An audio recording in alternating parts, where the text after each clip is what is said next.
అంటే ఇప్పుడు ఈ పాన్ ఇండియా సినిమాలతో ఏంటంటే స్టార్స్కి మార్కెట్ అనేది పెరుగుద్ది, బట్ టెక్నీషియన్స్కి ఉండే అడ్వాంటేజ్ ఏంటంటే నోటబుల్ అంటే మన వర్క్ అన్ని స్టేట్స్లోకి వెళ్తుంది, అక్కడి నుంచి కూడా మల్టిపుల్ ఆఫర్స్ అనేవి వస్తాయి కదా. అవునవును. సో ఇప్పుడు మీరు చేసిన రీసెంట్ వర్క్స్ యానిమల్ కానీ ఇవి చేసిన తర్వాత మీకు అంటే ఆఫర్స్ వచ్చినాయా? చాలా వచ్చాయండి.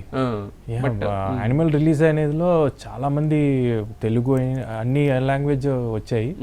సరే ఓకే అదే అన్నాను, అన్నీ మాట్లాడడం, బట్ ఏదో ఒకటే మనకి అది కుదురుద్ది. మరి అది రీజన్స్, అది పట్టాలు ఎక్కాలి, ఆ ప్రాజెక్టు సెట్ అవ్వాలి, ఇంకా కాంబినేషన్ అన్నీ ఇదయ్యి అది పెద్ద ప్రాసెస్. అంటే పెళ్లి చేసి చూడు, ఇల్లు కట్టి చూడు, సినిమా తీసి చూడు ఉంటుంది కదా.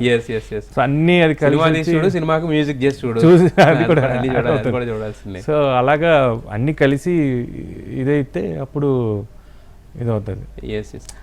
అయితే డెవిల్ కూడా మీరు మ్యూజిక్ చేశారు కదా. అవును సార్. అయితే డెవిల్కి ఏంటంటే అప్పట్లో చిన్న ఇది నడిచింది, అంటే ముందు వేరే డైరెక్టర్, తర్వాత అభిషేక్ నామా గారు రావడం, ప్రొడ్యూసర్ డైరెక్టర్ అవడం.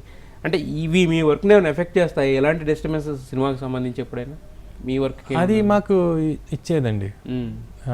లైక్ మనకేంటంటే అభిషేక్ నామా గారే చేస్తున్నారు కాబట్టి production, then everything he's taking care of. So ఆయన గైడ్లైన్స్లోనే చేసాము ఆ ఫిలిం కంప్లీట్.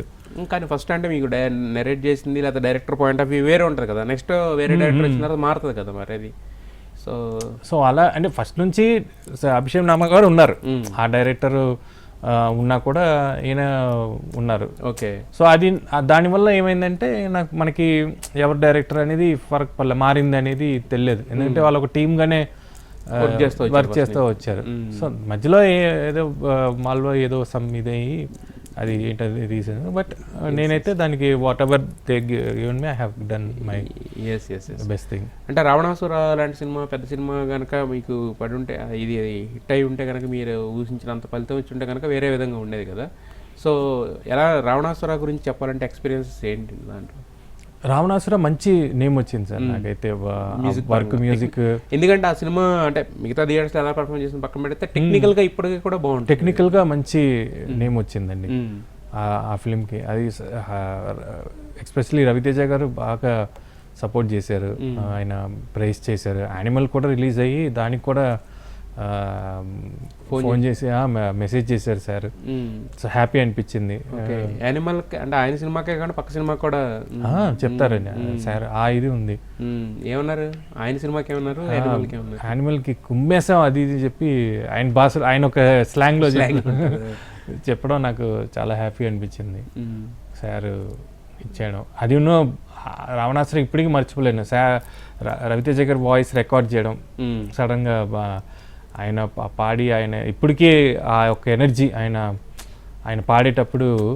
ఇప్పుడు ఫర్ ఎగ్జాంపుల్ ఒక సింగర్ అనేటప్పుడు చాలా టేక్స్ తీసుకుంటాడు, ఆయన అయితే సార్ అయితే ఒక ఫ్లోలో కొడుతున్నారు. మనకి ఏది తీసుకోలే ఏది అది తెలియట్లే. ఆ పాట వచ్చే ఒక 10 నిమిషాలు అంతే పాడారు. 10 నిమిషాలుగా టైం పడుతుంది, హాఫ్ అన్ అవర్. అవును. నేను ఇంకా సార్ 2-3 అడిగితే పాడారు సార్ కూడా. సార్ 2-3 పంచ్ చేసుకోవచ్చా ఇలాగా ఒక ఆప్షన్ సార్, బట్ బాగుంది, నువ్వు ఎన్ని కావాల్సే తీసుకో హర్ష అది ఇది అని చెప్పి చాలా ఎనర్జీ హై ఉంటారు సార్.